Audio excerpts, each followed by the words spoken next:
është e papranueshme se në një ambient sportiv, në një stadium të rëndësishëm si Loro Boriçi mungojnë disa elementë bazik. Sot e vendosëm, është një ndërhyrje e thjeshtë, por absolutisht dinjitoze dhe rëndësishme për këtë stadium të Shkodrës.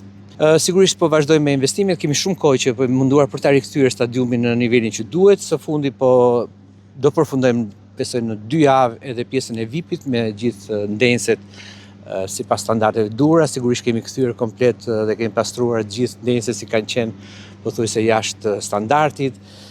Fushën, gjithë ambientet e brendshme të stadiumit jemi përkujdesur për t'i pasur në nivelin e duhur. Ndërmarrja e aseteve të bashkisë dhe gjithkohës përpiqet që ta kthejë stadiumin në standardin që meriton. Jam i sigurt se me këtë performancë që ka pas, me këtë ekip, me këtë vullnet, me këtë dëshirë, me atë trajner të mrekullueshëm, do të thoja që po lufton jashtëzakonisht shumë, jemi krenar, edhe uroj shumë që ne të jemi këtë vit kampion mas shumë viteve që mezi e presim.